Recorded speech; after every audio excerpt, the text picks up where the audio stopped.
So, tatlong freelance jobs para sa mga students. So, ang mga trabahong ito ay hindi kailangan ng experience, hindi kailangan full-time, at madali lang pag-aralan.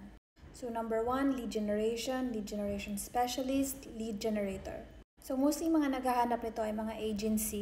For example, meron kang social media agency, tapos clients mo ay mga cafe owners, cafe, restaurant, ganon.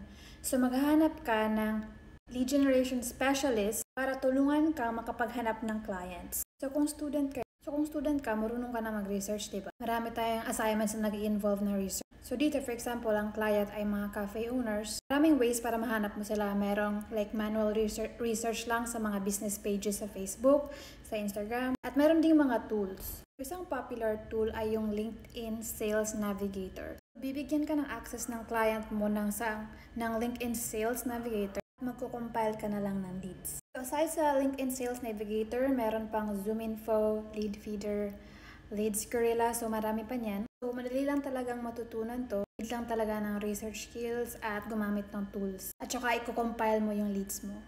Number 2 is yung mga cold caller, appointment setter, or mga outbound sales. For example, appointment setter. So, for example, ang business ng client ay real estate. Tapos meron siyang mga ads, tapos meron dong mga potential na home buyer na naglalagay ng mga information nila. So, ang trabaho mo is, as appointment setter, is tatawagan mo itong mga leads na to, tapos magsaset ka ng appointment. Need din ito ng may parang sales skill. Kasi marami sa kanila na naglalagay lang ng info nila. Hindi talaga sila serious na home buyer. So, dito papasok yung sales skills mo na makapag-set ka talaga ng appointment sa kanila.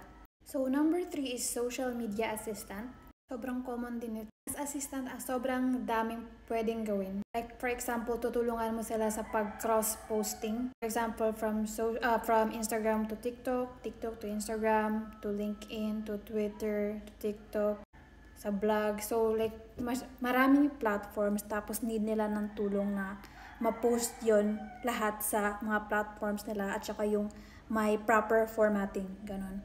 Aside no, need nila ng help sa like yung thumbnail cover photo, yung like sa carousel post. So as an assistant, hindi ikaw mismo hindi galing sa'yo yung idea. So mag-a-assist ka na lang for example sa pag-create ng carousel post. For example, bibigyan ka ng client ng like blog article, tapos ilalagay mo siya sa Canva, i-format mo siya ng maayos. For example, kung gusto rin ipa-post ng client sa Twitter, iba rin kasi yung formatting sa Twitter.